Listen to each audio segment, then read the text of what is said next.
Bueno, buenas tardes. Vamos a dar comienzo a la primera ponencia de la tarde en esta jornada que hoy pretende ser la jornada en esta sala de la ordenación del territorio y del urbanismo, ¿no?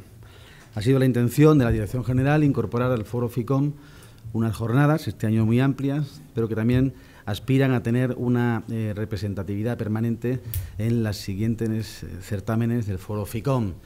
Una ventana donde podamos al menos tener la ocasión de ir conociendo, ¿no?, la pulsación, de pulsar qué inspira o qué necesidades puede tener todo aquello que forma parte de nuestro marco de actuación, de marco jurídico o de también los aspectos técnicos del urbanismo y de la ordenación del territorio, ¿no? Esta mañana se centraba más las ponencias en todo aquello que tiene que ver con la cartografía, con los instrumentos a través de los cuales se divulgan todas las herramientas de planificación territorial, de ordenación urbanística, y ahora por la tarde ya comenzó en la última ponencia Carlos Sánchez a explicar cuál es el marco actual, y ahora por la tarde, como decía, vamos a continuar con otras ponencias que pretenden despertar o animar un espíritu crítico, que debe ser sugerente en cuanto a qué ideas pueden ir enriqueciendo las iniciativas que desde el Gobierno queremos asumir. Bueno, yo no me quiero extender mucho porque creo que el tiempo se va a aprovechar mejor si dejo hablar a los que aquí me acompañan.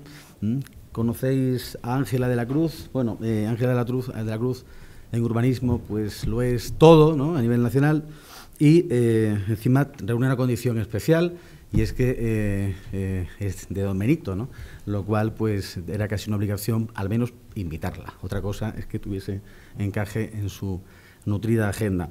Ángela de la Cruz es subdirectora general de urbanismo en el Ministerio de Fomento. A mi derecha, Fernando Campón Durán viene en representación del Gabinete Garrigues y va a dar una opinión pues desde el mundo que practica a diario, ¿no?, de forma cotidiana, las herramientas que desde la Administración, desde el mundo del Gobierno, podemos o no poner a disposición de la sociedad. Yo simplemente quería hacer un breve repaso y al mismo tiempo anunciar una serie de medidas, que son las medidas que el Gobierno de Extremadura pretende implantar en materia de urbanismo y ordenación del territorio. Inicialmente, las medidas se estructuran a partir del mandato que el propio presidente anunció en el Consejo de Gobierno Extraordinario que se celebró en el pasado mes de abril en Badajoz, donde personalmente anunció que en Extremadura se iban a formular directrices de ordenación territorial. Y al mismo tiempo también anunció el interés que hay por llevar a cabo una modificación de la ley del suelo en aspectos que puedan tener una repercusión eficaz en todo aquello que pueda facilitar la actividad de nuestros municipios. Concretamente, el presidente, cuando anunciaba el proyecto de modificación de la ley del suelo, se refería a tratar de profundizar en ese régimen que ya existe en la ley del suelo, que trata de simplificar la gestión para los pequeños municipios. También hablaba de que el suelo no urbanizable en una región como la nuestra, donde menos del 1% del territorio está urbanizado, hay una relación de 1 hectárea urbanizada por cada 140 hectáreas. Quiere decirse que nuestro suelo no urbanizable tiene también que tener un cierto potencial, debe ser también soporte de al menos aquellas actividades económicas que tengan o lleguen a tener una vinculación con ese suelo no urbanizable, aunque no sea natural. Y aquí podemos hablar de actividades económicas como pueden ser aquellas que soportan las energías renovables, el turismo rural o la propia agricultura, que a veces pues, no tiene, curiosamente, encaje en el actual marco jurídico. Inicialmente, las directrices de ordenación territorial, que por cierto se encuentran actualmente en una fase de licitación avanzada, es prematuro seguramente aventurar la fecha de adjudicación del contrato, pero seguramente entre finales del presente año y principios del que viene contemos ya con un equipo redactor que será el que apoye la redacción de estas directrices de ordenación territorial. Las La intención del Gobierno es muy ambiciosa. Las directrices son en sí mismas una estrategia, una ocasión, una oportunidad para que llevemos a cabo a nivel regional una profunda revisión y reflexión de cuáles deben ser aquellas políticas con incidencia territorial que no deben encontrar ningún tipo de inconveniente a la hora de poder desarrollarse. Nuestra región está constituida por casi 400 municipios, 388, cada uno de ellos planifica en su municipio. Al final tenemos como resultado un mosaico heterogéneo que en ningún caso provoca un marco estable, un marco homogéneo, ¿no? Y en definitiva entendemos que eso evidencia una discontinuidad que no es nada sugerente para animar la actividad económica y también, por qué no reconocerlo, produce agravios, ¿no? Porque un municipio a nivel territorial tiene diferencias o regula de forma diferente que otros su suelo no urbanizable. Las directrices de ordenación territorial pretenden, como digo, y lo dice la ley expresamente, poner encima de la mesa una serie de determinaciones que puedan tener en el futuro, puedan servir en el futuro para condicionar que ningún plan municipal urbanístico, que ningún plan comarcal territorial pueda limitar lo que desde Extremadura, desde el Gobierno, y de forma consensuada entendamos y pensemos que puede ser una política central y estratégica para la región. En definitiva, se trata de sacar el máximo provecho a los recursos que tenemos, respetando, ¿por qué no?, claro que sí, todas las fragilidades y los valores que también atesoramos, ¿no? Y que desde luego pretendemos que perduren en el tiempo y que no queden mermados por ninguna otra actividad. El segundo objetivo de modificar la ley del suelo es un objetivo que, a medida que lo estamos analizando y profundizando, nos ha hecho definir una hoja de ruta que comienza con lo que llamamos fase primera a la que también pertenecen las directrices, y que llevará consigo una primera modificación de la ley del suelo, donde queremos introducir una serie de aspectos, de ajustes. No se trata de anular ni derogar la ley actual, sino de ajustarlos en aquellos términos, en aquellos aspectos de la ley que entendemos pueden hacer funcionar de una forma más sencilla, de una forma más eficaz, pues todos los procesos que dan lugar o que tienen como inicio cualquier procedimiento urbanístico. A continuación de la modificación de la ley del suelo, llevaremos a cabo un desarrollo reglamentario que comenzará por la modificación del reglamento de planeamiento. Nuestro reglamento de planeamiento es del año 2007. No solamente porque modifiquemos la ley será necesario actualizar ese reglamento, sino porque ya modificaciones anteriores de nuestra ley, concretamente la Ley 9/2010, ya provocaron contradicciones con ese reglamento, y al margen de ello el reglamento, como decía, también a consecuencia de la modificación que hagamos de la ley del suelo, requerirá una actualización. Al mismo tiempo y de forma paralela también desarrollaremos el reglamento de gestión urbanística. Será importante ahondar en todos los sistemas que nos permiten desarrollar, ejecutar los diferentes sistemas de ejecución, y también al mismo tiempo poder regular y profundizar en otras alternativas de ejecución, como puede ser la obra pública ordinaria, a la que le queremos dar una mayor preponderancia. Queremos convertirla en una herramienta, sobre todo pensando en los pequeños municipios, de uso más corriente y de uso más universalizado, ¿no?, de lo que actualmente se puede aplicar. También vamos a hacer un reglamento del suelo no urbanizable. Entendemos, como decía antes, que en el suelo no urbanizable Extremadura debe desplegar determinadas políticas que no tienen fácil encaje en otro ámbito o en otra clase de suelo, y que, por otra parte, con las debidas cautelas, tampoco tienen por qué perturbar aquello que, como decía antes, o es frágil o queremos conservarlo y que perdure en el tiempo. Finalmente, haremos también un reglamento de disciplina urbanística para profundizar en todos aquellos procedimientos que habilitan actos de naturaleza urbanística, las licencias urbanísticas, en definitiva, todos los títulos que nos habilitan para poder actuar.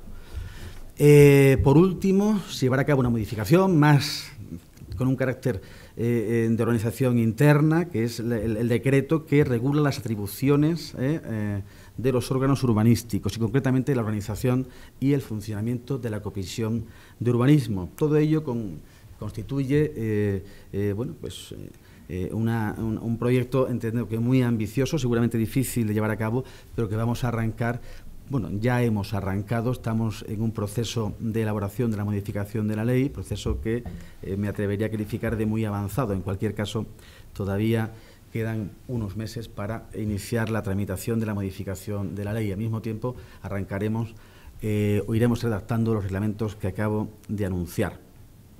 Y con respecto a la ley, la modificación de la ley, que seguramente lo que más expectativas pueda despertar, ¿no?, a todos aquellos que pertenecemos de una forma u otra a este mundo del urbanismo, es siempre muy difícil abordar una modificación de la ley, porque si preguntáramos a cada uno de los que estamos aquí, seguramente plantearemos modificaciones diferentes, ¿no? Casi siempre se convierte en un debate absolutamente desbordante, ¿no? ¿Qué modificamos de la ley? Lo que sí hemos tenido claro, después seguramente de emplear tiempo en pensarlo, es que debemos centrar la modificación de la ley en aquello que sea realmente eficaz. No volvernos locos, no tratar de hacer de la noche a la mañana una ley completamente nueva, pero sí ajustar la actual en aquellos aspectos que por la experiencia, por el tiempo transcurrido, por la aplicación que llevamos haciendo de ella durante años, pues sabemos que puede tener una consecuencia eficiente para todo aquel que de alguna forma u otra desarrolla o hace uso del urbanismo para desplegar una actividad. Por eso decía que tenemos que tocar la ley en aquellos aspectos que sean eficientes, en aquellos aspectos que sean susceptibles de provocar el consenso. Es importante que cualquier modificación en Extremadura, la legislación urbanística siempre ha ido avalada por un consenso total y creemos que debe seguir siendo así. Por eso también debe reunir esa otra condición, y es que todo lo que se toque debe conseguir el consenso de todos, ¿no? Ese equilibrio que es necesario por tratarse de una ley básica, una ley con una trascendencia considerable, y por qué no reconocerlo también en la Asamblea de Extremadura. El equilibrio de fuerzas políticas también hacen muy recomendable, si queremos aprobar la ley, que lo que se quiera tocar de ella sea todo merezca el consenso al que me refería. Y los aspectos, por tocar un poco qué aspectos de la ley queremos tocar o estamos pensando en tocar. Esto es un debate, como decía, muy abierto y que corre siempre el riesgo de desbordarse. Nosotros, en principio, tenemos, a partir del mandato del Consejo de Gobierno que antes anuncié, tenemos claro que tenemos que profundizar en el régimen simplificado de los pequeños municipios. Y ahí hay varias ideas. Para empezar, la primera idea es por qué un pequeño municipio es solo aquel que tiene menos de 2.000 habitantes. Ángela nos podría explicar cómo a nivel nacional el pequeño municipio pues depende de dónde sea el pequeño municipio. Hay pequeños municipios de 5.000, de 10.000, incluso de 20.000, según la comunidad autónoma. Aquí creemos que en Extremadura, que ya hay 347 municipios con menos de 5.000 habitantes, quiere decirse el 90% de los municipios de Extremadura tienen menos de 5.000 habitantes. Y seguramente, si analizamos uno por uno, nos daremos cuenta, salvo excepciones, alguno que pueda estar cercano a algún núcleo importante de población, que en ellos la dinámica urbanística es muy parecida y generalmente una dinámica tranquila, paciente, que no genera expectativas de otra naturaleza, ¿no?, como sí puede despertar el urbanismo en núcleos de población mayores. Por lo tanto, para empezar, ¿qué es un pequeño municipio? Tenemos la intención de elevar el tamaño poblacional de los pequeños municipios. ¿Por qué no queremos reducir a la baja las cesiones? Queremos también plantearnos el debate si el aprovechamiento podemos apurar el que establece como mínimo la legislación estatal, podemos, ¿por qué no ir al 5%? En cualquier caso, son ideas que están cociéndose, pero que en definitiva el consenso será quien determine finalmente hasta dónde debemos llegar. Hay una cosa importante en el régimen simplificado de pequeños municipios que sí entendemos necesario incorporar a la ley. Actualmente, para beneficiarse de este régimen simplificado, es necesario que el municipio cuente con un planeamiento municipal homologado. Queremos que, dado el escaso ritmo de planeamientos nuevos que se van aprobando, podríamos decir que en Extremadura desde el 2001 hay, pues, podríamos decir, no más de 40 municipios con planes generales municipales, hemos querido importante incorporar a ese texto, a esa propuesta de modificación legislativa, la posibilidad de que aquellos municipios que no tengan plan general municipal, vía modificación puntual y siempre que empiecen a redactar un plan general municipal de la mano de la Dirección General, puedan en esa modificación puntual beneficiarse, plantear los beneficios, la simplificación de gestión que procura esa disposición adicional tercera, que es la que proporciona y la que explica en qué consiste ese régimen simplificado. Queremos abordar, como decía antes, ampliar considerablemente las posibilidades de aplicación de la obra pública ordinaria. Los sistemas convencionales de ejecución urbanística no son sencillos, fundamentalmente los pequeños municipios, y entendemos que tenemos que abundar en este otro sistema, en esta otra forma de ejecutar, que por otra parte está más relacionada con lo que tradicionalmente sucede en los pequeños municipios, generalmente no solamente en los pequeños, sino también en municipios no tan pequeños. Queremos desarrollar en el suelo no urbanizable un procedimiento de calificación más sencillo, un procedimiento de calificación que se desvincule de otros trámites paralelos, como actualmente ocurre. Trámite medioambiental supone una tenaza, supone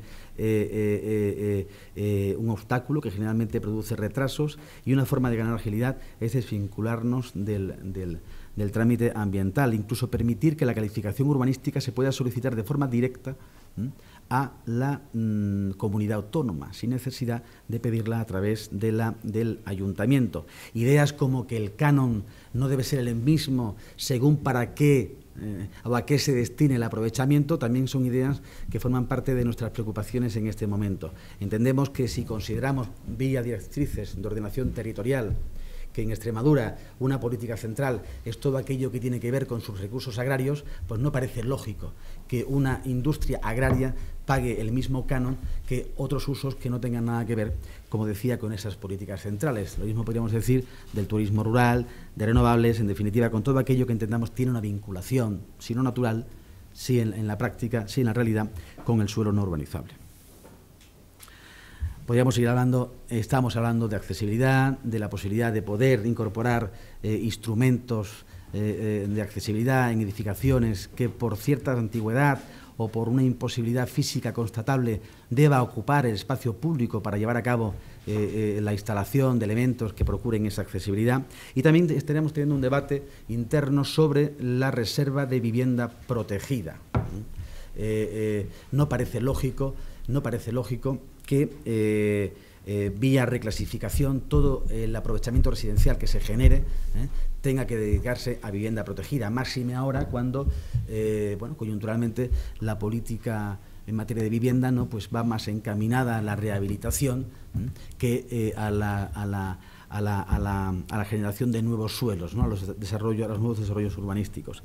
En definitiva, son asuntos, estos y otros más, los que tratamos de abordar en esa modificación de la ley del suelo que pretendemos empezar a tramitar, si no de forma inmediata, en breve plazo. Y aquí yo creo que al final siempre acabo pasándome del tiempo que preveo, pero bueno, voy a dar paso a Ángela. Si te parece, puedes empezar. Muy bien. Sí, imagino que funciona. En primer lugar, muchísimas gracias, Miguel Ángel, y en nombre tuyo le doy las gracias a la Junta de Extremadura por su amable invitación para participar en esta mesa redonda, que me permite, por una parte, ponerles de manifiesto lo que son las políticas del Gobierno del Estado en materia de suelo y de vivienda, y por otra parte, pues efectivamente, acercarme a mi tierra y tener la inmensa suerte de tener a mi padre en primera fila escuchándome, ¿no? Dicho esto, pues yo paso a exponerles lo que es la adopción de determinadas políticas en materia de suelo y vivienda por parte del Gobierno de España, políticas que efectivamente se reflejan automáticamente como legislación básica o como legislación exclusiva en algunos casos sobre las políticas que deseen desarrollar las comunidades autónomas y, por ende, también los ayuntamientos.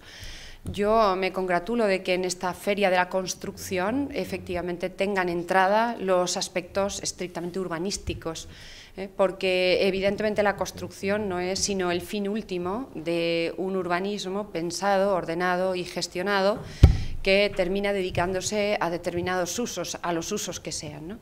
Y cuando hablamos de urbanismo, desde luego en España tenemos todo tipo de experiencias, buenas, malas y regulares, para poder estar hablando no un cuarto de hora, horas y horas, tanto dentro de nuestro país como fuera de nuestras fronteras, El urbanismo español, desde la primera ley del suelo de 1956, ha sido pionero en muchas cosas, se ha equivocado en muchas otras y, por lo tanto, es importante que sepamos orientar nuestras políticas teniendo en cuenta nuestro pasado, el diagnóstico de ese pasado, el presente y que sepamos orientar adecuadamente el futuro.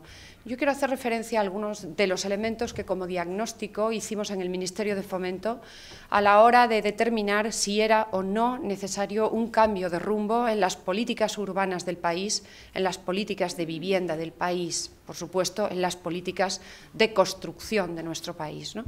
De acuerdo con este diagnóstico hay una serie de datos que están estadísticamente ya contrastados. Muchos de ellos proceden de los datos provisionales del Censo 2011, son provisionales hoy, pero el mes que viene ya serán definitivos. Estos se van a hacer públicos efectivamente a lo largo del mes de diciembre y son datos que más o menos ya teníamos en mente, que eran tan elocuentes de la necesidad de un cambio de rumbo como lo van a entender ustedes conforme yo se los vaya explicando. Si empezamos con el suelo, el sistema de información urbana que está a disposición de todos los ciudadanos gratuitamente a través de la web del Ministerio de Fomento, tenemos suelo en España clasificado ya como urbanizable, susceptible de acoger los crecimientos de este país durante los próximos 45 años. Es decir, no necesitaríamos clasificar más suelo urbanizable si no se activa y de manera importante la demanda, y no parece que vaya a activarse la demanda. Por lo tanto, solamente desarrollando el suelo que ya tenemos clasificado como urbanizable con los correspondientes planes parciales o, en su caso, los planes de sectorización, podríamos acoger la demanda previsible de crecimiento del país durante los próximos 45 años. Evidentemente, si la programación de los planes en España ha sido tradicionalmente de 2 cuatrienios, 8 años, ahora algunas comunidades autónomas establecen programaciones a 10 años, el que tengamos suelo ya clasificado para acoger crecimientos durante 45 años demuestra un claro sobredimensionamiento y un claro alejamiento de la realidad del planificador urbanístico frente a la demanda real del país. Esta misma irrealidad se demuestra en los datos de construcción de vivienda. El 20% de las viviendas que tenemos en España se han construido en la última década. Y de estas viviendas que hemos construido en la última década, el 17% está vacía. Esto significa que esta vivienda en muchos casos no ha salido de las manos de sus promotores. Son más de 720.000 viviendas que proponen, efectivamente, o que ponen encima de, yo creo que de nuestras conciencias, un poco de la de todos, ¿no?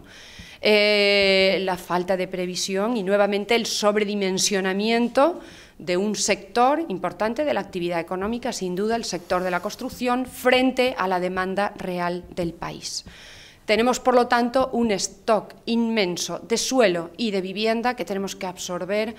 Desde luego, a corto plazo es imposible, a medio e incluso a largo plazo. Los problemas fundamentales los tenemos en que el suelo urbanizable no es que esté clasificado como urbanizable, es que se ha financiado como suelo urbanizable. Y ese es uno de los dramas que tenemos en nuestro país. Y este suelo financiado como urbanizable ahora mismo está imponiendo a sus propietarios el pago de unos IBIs que no tienen nada que ver con una supuesta naturaleza urbana de esos suelos. Otro de los problemas candentes que tenemos efectivamente en las mesas de los responsables públicos prácticamente todos los días. Frente a estos datos de lo que hemos hecho con el suelo y con la vivienda, básicamente en la última década, lo que podríamos llamar la década prodigiosa, tenemos datos muy significativos del parque de vivienda, del parque ya edificado en España. De este parque edificado, junto con la nueva vivienda, si tenemos en cuenta la vivienda de segunda mano, según datos del Censo 2011, como les digo, provisionales, probablemente definitivos en menos de un mes, tenemos un stock de 3,5 millones de viviendas vacías, y no hay manera de ponerle cascabel a este gato.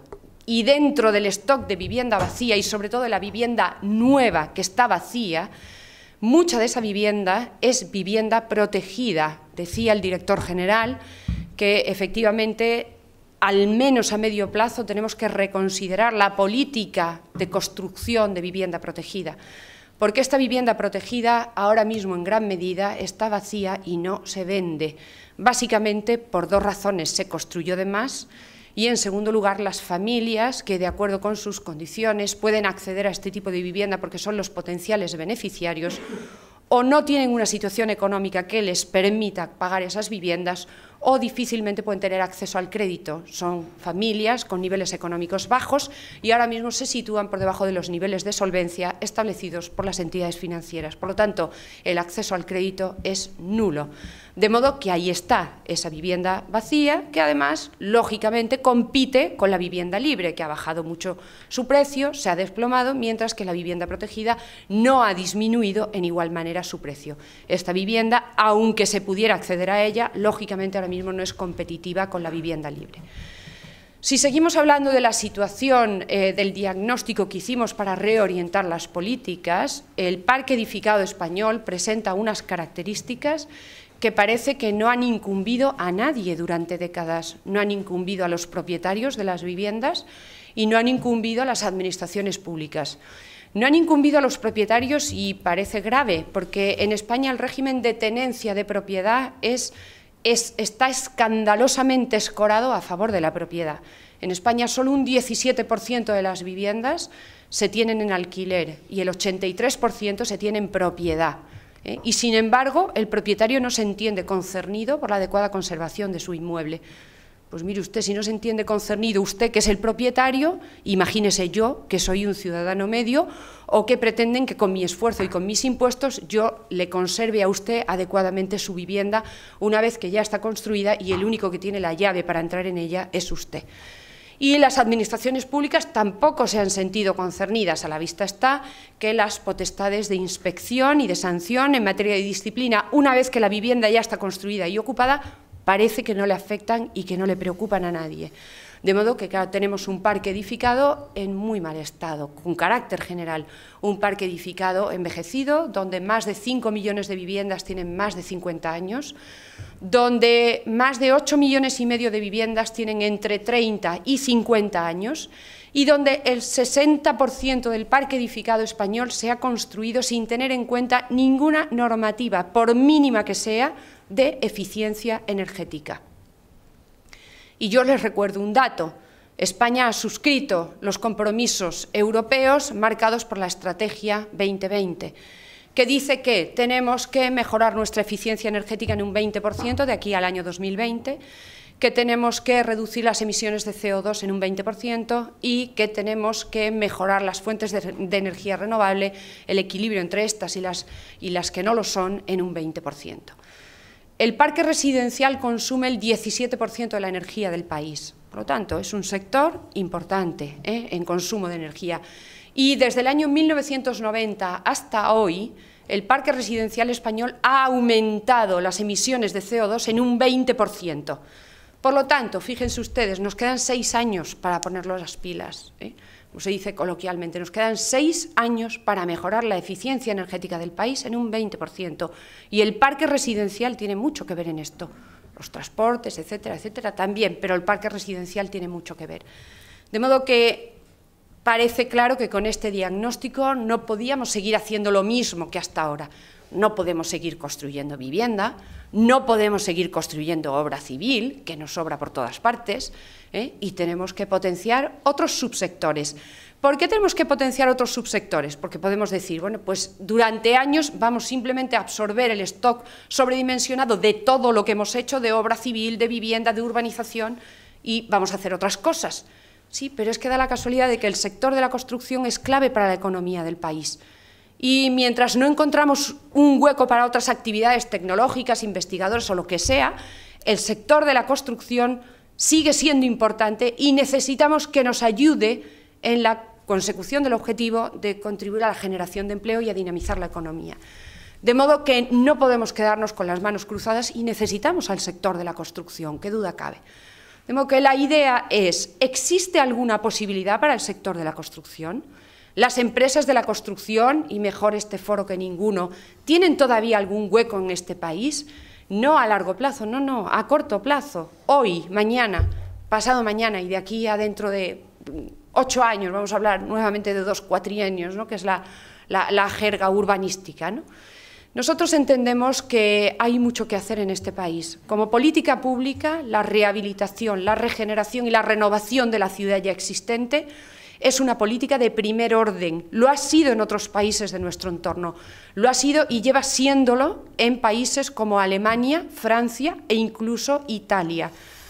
Gran Bretaña, por supuesto, sobre todo si hablamos de rehabilitación por motivos de eficiencia energética. Si ellos ya llevan haciéndolo con éxito, ¿por qué no? En Europa, el subsector de la construcción más importante en volumen de actividad constructiva, es el subsector de la rehabilitación residencial. Y dentro de él, de manera muy potente, la rehabilitación por motivos de eficiencia energética. Pues fíjense ustedes, solo con que siguiéramos un poquito el ejemplo, si el 60% del parque edificado español se construyó sin tener en cuenta ningún elemento de eficiencia energética, solo ahí, fíjense si tenemos margen de maniobra.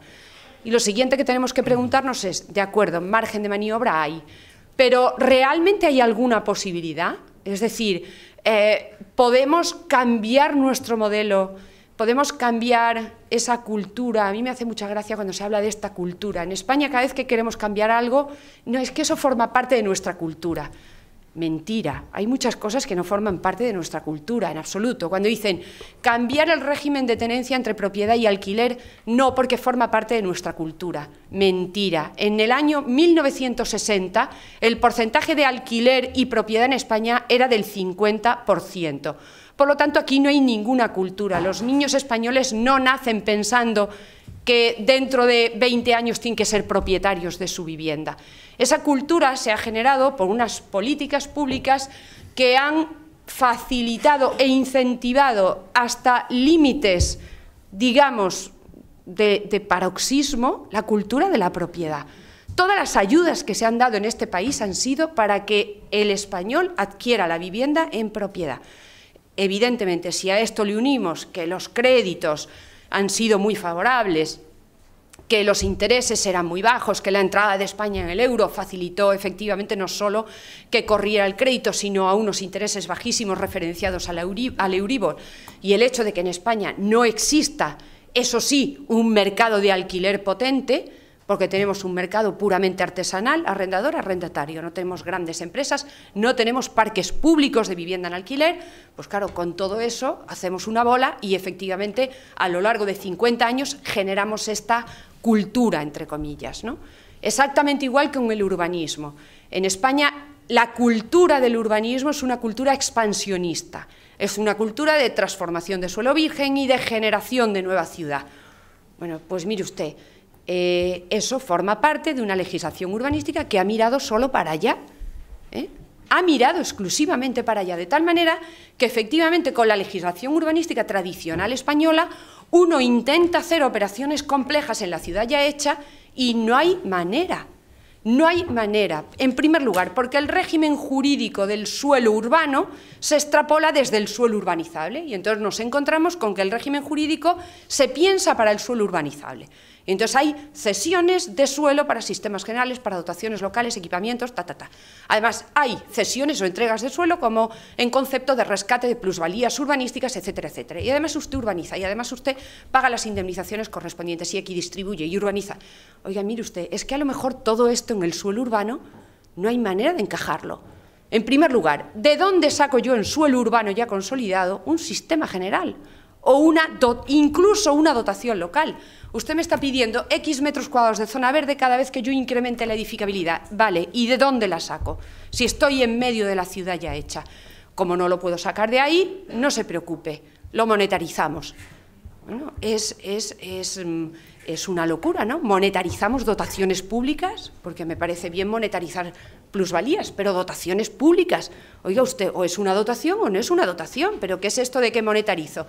Y nos vamos a los destinos de los patrimonios públicos de suelo y automáticamente me dicen los patrimonios públicos de suelo, destino preferente de los bienes que entren aquí, sean dinero o sean suelo, construir vivienda protegida. Oiga, no, que estamos trabajando en suelo urbano.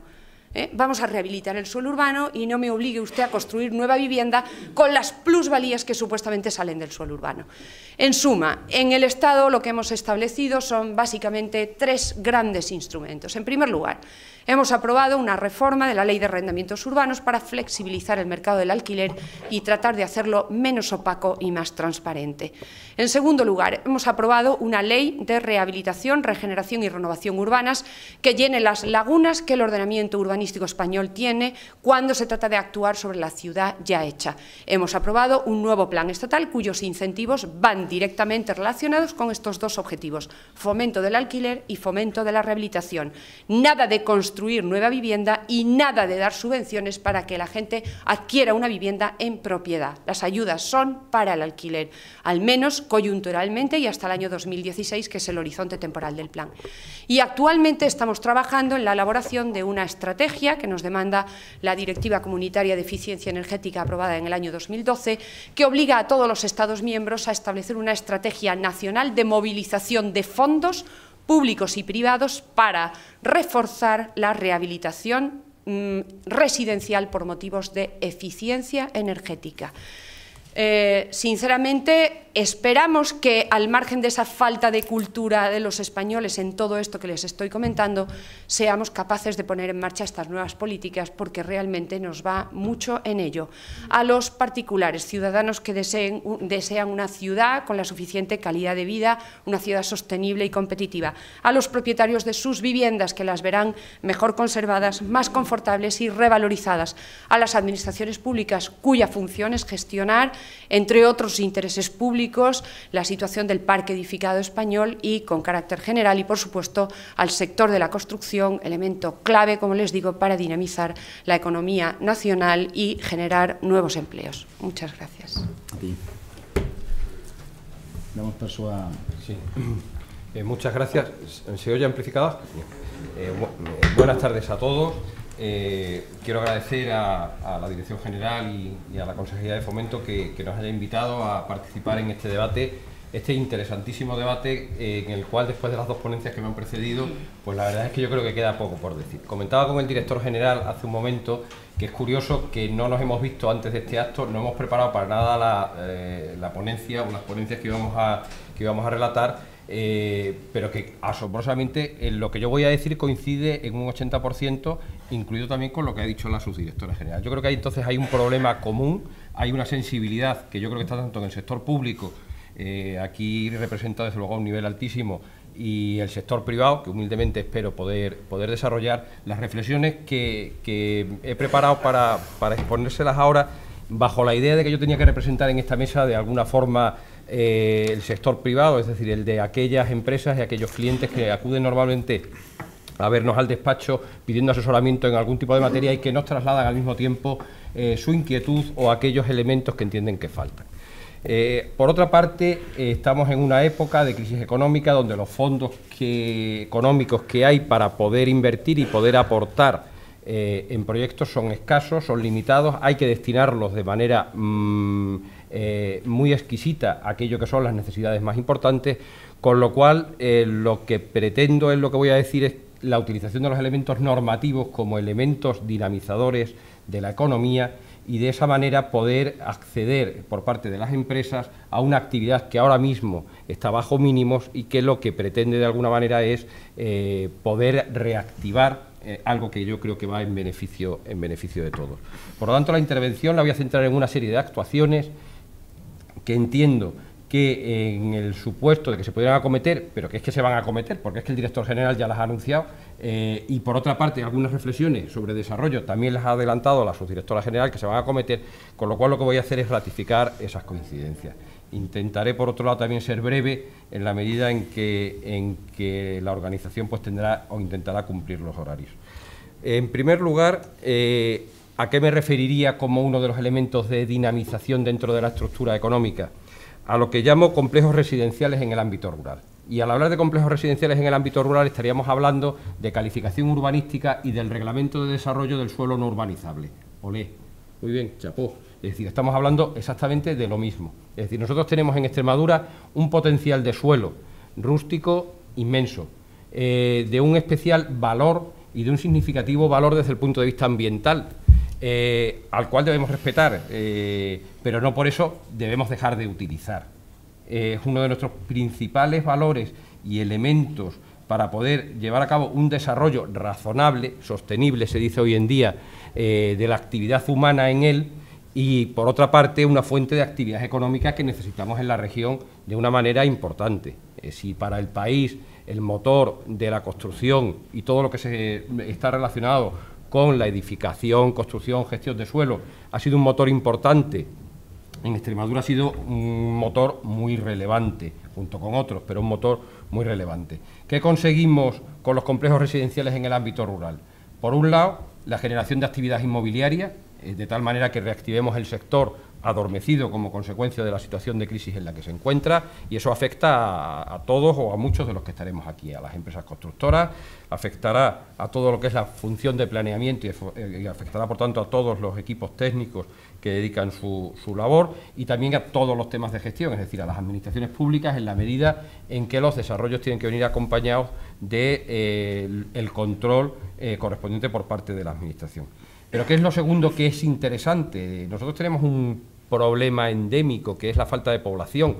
Cuando nos ponemos a analizar qué somos los extremeños, nos damos cuenta de que somos un núcleo de población muy pequeñito en un territorio muy grande, y necesitamos de alguna manera captar residentes. Captar residentes se puede hacer por muchas vías, una de ellas que puede coadyuvar, no de una manera agresiva, sino además con una forma de captación que viene dada por la calidad, es decir, que vendría buscando la atracción de personas con poder adquisitivo y con ello la generación de una serie de actividades, por un lado, directas. Es decir, construyamos en nuestro entorno natural aquello que se necesita para que a alguien le resulte atractivo tener su residencia estable en Extremadura durante determinadas épocas del año y según su condición y su situación. ¿Qué conseguimos además con eso? Que no solamente desarrollemos la actividad del sector inmobiliario puro y duro, entendido como el sector promotor, el sector edificador o el sector de los técnicos y profesionales que desarrollamos nuestra actividad en este sector, sino también después un sector económico en alza, porque todo este tipo de población y todo este tipo de complejos que debemos hacerlo, además con un gusto exquisito, por otra parte, van a generar una serie de actividades en nuestro medio rural, porque se van a necesitar una serie de servicios que van a tener que ser prestados desde dentro de la región. Eso va a generar tanto una población que viene, una población que invierte y una población que consume y que por lo tanto genera riqueza en la región, junto con una población que va a generar actividad laboral y actividades de desarrollo económico dentro de la región, con lo cual se pasa de un círculo donde nada se mueve y por lo tanto todo está estable e incluso retrocede a un círculo en el que en realidad deberían funcionar y se debería avanzar. ¿Qué es lo que pediríamos? Pediríamos una adaptación de la normativa que fuera razonable, es decir, que considerara este tipo de actuaciones, si así se asume, así se convence por parte de los que lo podemos ver desde distintos aspectos. Después creo que interviene el profesor Campesino, que seguramente en estos temas nos podrá dar visiones muy interesantes en todas estas cuestiones de población y de movimientos.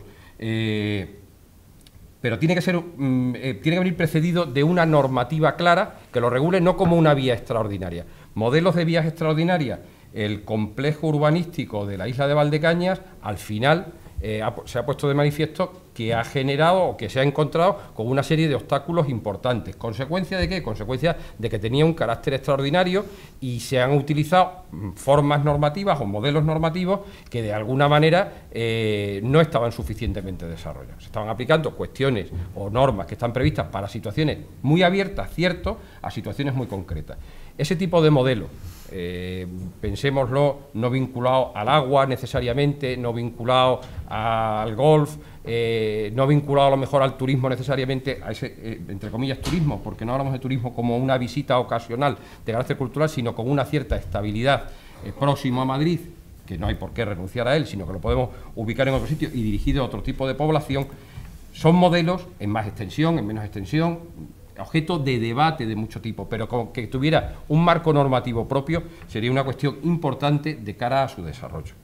Y ahí entramos en otro tema que el director general también ha apuntado, la necesidad de modular de alguna manera las trabas medioambientales que tenemos en la región. Es decir, hemos sido, por decirlo de alguna manera, más papistas que el Papa. Es decir, el grado de protección que tiene el suelo desde el punto de vista medioambiental en nuestra región es una opinión que es así personal, mía, personalísima, ni siquiera del despacho, es excesivo. Entonces, o aligeramos de alguna manera y aliviamos, o nos vamos a encontrar siempre con problemas de personas que en sus intereses legítimos, en su concepción legítima de cómo debe ser la sociedad, impugnarán y se opondrán a proyectos que, por otra parte, son suficientemente complejos en su desarrollo como para que tengan una normativa clara y después elementos que coadyuven, pero no elementos que frenen o elementos que resten. En ese sentido, bueno, creo que esto es un ámbito muy interesante, un ámbito que puede dar lugar a muchas reflexiones y además un tema que yo creo que puede ser muy singular y muy aplicable a Extremadura y en ese sentido muy interesante. ¿A qué me referiría? Intento ir con rapidez. El patrimonio público del suelo. Otro elemento que hoy en día se va a quedar anquilosados a lo que vayamos a alguna modificación del mismo. Generar en épocas de bonanza económica el concepto que está en nuestra ley del suelo del 2001, interesante, positivo posiblemente en su momento, hoy día creo que está obsoleto, es decir, creo que necesita una modificación. Creo que no se puede vincular un suelo que va a permanecer sin, y nos lo decía la subdirectora general, es decir, tenemos parque de viviendas y tenemos suelo suficiente para muchísimos años, con lo cual ese patrimonio, salvo que lo destinemos, y me estoy refiriendo al patrimonio público de suelo, sobre todo en la parte que podría ser edificable en usos lucrativos, no tanto el que vaya destinado a infraestructura, que también puede ser que de alguna manera sea excesivo, pero ese patrimonio, de alguna manera, hay que intentarle dar salida. Por un lado, porque los ayuntamientos necesitan recursos. Lo digo los ayuntamientos porque fundamentalmente quien tiene más patrimonio público de suelo, no lo digo porque no lo puedan tener otras administraciones, pero los ayuntamientos hay que darle salida, porque tiene necesidades económicas y lo que no tiene sentido es tener algo que pueda tener un valor económico, que hoy en día tiene un precio que prácticamente no existe porque no hay demanda, pero que puede tener un valor económico si se lanza para determinadas cuestiones y necesidades y que ahora mismo lo tiene absolutamente limitado. En las posibilidades de uso y las posibilidades de explotación. Habría que darle una vuelta a todo ese régimen jurídico desde mi punto de vista para que eso permitiera una determinada agilidad, a los municipios se les aportaran una serie de recursos que son necesarios y otra cuestión distinta es a qué destinan esos recursos. Bueno, la potestad normativa de la comunidad autónoma puede establecer las limitaciones que considere oportunas o que sean razonables a los municipios para que eso vaya destinado, pues posiblemente a combatir el importante déficit, ¿no?, que tienen casi todos. Otro elemento interesante que creo que podría dar lugar a una cierta dinámica, una reconsideración de cómo tratamos en nuestra sociedad las plusvalías urbanísticas. Por un lado, en tema de canon en calificaciones urbanísticas, muy interesante la reflexión, no podemos aportar, actividades vinculadas a lo que es propio del desarrollo del uso de los suelos que están sujetos a calificación urbanística, una industria agroalimentaria, por ejemplo, aplicarle al final un canon como si fuera una actividad extraordinaria. Pero, por otro lado, aplicar el criterio del 2% sobre la inversión total en aquellas industrias que puedan tener un elemento tecnológico, por lo tanto una inversión muy cara, estamos lastrando ese proyecto de inversión y creo que eso no es positivo. Hay que ir un poco al resultado. En cesiones obligatorias, y me refiero a las cesiones obligatorias no tanto para dotaciones, infraestructuras, etcétera, etcétera, sino aquellas del uso lucrativo, las que se supone que es el retorno por parte del promotor a la sociedad de parte de lo que se lleva. Es que hay que esperar a que se lo lleve, es mi criterio. En el mundo actual, el que se vaya a sacar beneficio de una actividad emprendedora en materia de suelo o en materia de edificación, pues la verdad es que es bastante relativo. A partir de ahí, pues no lastremos los proyectos, es decir, hagamos que las cuentas salgan. En un proceso inicial no renunciemos como sociedad a recuperar parte de esas plusvalías, pero apliquémoslas cuando las plusvalías verdaderamente se hayan producido, no de manera periodística. Monetarizar, que es lo que propongo ahí, no estoy contradiciendo lo que decía la subdirectora general, estoy hablando de la monetarización de los posibles aprovechamientos de carácter lucrativo. ¿Qué otras medidas de dinamización podría haber? Pues el tema de la ordenación del territorio, también apuntado por el director general, me parece un tema muy interesante y lo traía también en mi ponencia, es decir, el territorio tenemos de alguna manera que sacar las correspondientes directrices en materia de ordenación del territorio pero no con idea de coartar suelo ni con idea de limitar la actividad, sino en ese sentido con tener ideas muy claras de definir aquello que resulta verdaderamente nuclear, estructural, y a partir de ahí permitir de alguna manera que haya una flexibilidad, que la norma no sea una norma limitadora, sino que sea una norma posibilitadora, habilitante para. Con ese cambio de mentalidad posiblemente podríamos desarrollar actuaciones que ahora no podemos. Y por último, mención a las reservas de vivienda protegida, que también se están contemplando, es decir, ese régimen de transitoriedad, vivienda protegida la que necesitemos hacer, bajemos a normas reglamentarias, bajemos a la situación, no vayamos a plasmarlas en planes, que los planes después es muy difícil alterarlos, muy difícil modificarlos, y entonces se producen ahí parones que son importantes. Y por último, una pequeña mención, que no voy a desarrollar porque nunca podría hacerlo tan bien como lo ha hecho Ángela de la Cruz, a que los centros urbanos, los temas de rehabilitación, de regeneración, de renovación, van a ser uno de los motores en materia de gestión de suelo y de edificación en los próximos años interesantes. Y ahí el posicionamiento del Gobierno a la hora de sacarlo y ponerse por delante en el tema, la verdad es que yo creo que ha acertado plenamente y ha sido muy interesante. Y con esto termino mi intervención. Muy bien, pues nada más, darle las gracias a Ángela de la Cruz por asistir a este foro FICON. Fernando, muchas gracias por venir a contarnos efectivamente esa otra perspectiva que es muy necesaria, porque en definitiva es la que conoce de primera mano la aplicación práctica de todo esto a lo que nos dedicamos los demás, que es a teorizar en muchos casos, ¿no?, a legislar, y que en definitiva sois vosotros los que conocéis mejor que nadie los puntos débiles de la normativa. Gracias a todos por asistir y feliz foro FICON. Siguen las ponencias. Creo que hemos repasado todos los plazos o todos los retrasos posibles, ¿eh? Vamos entonces a dar entrada a la siguiente ponencia. Gracias.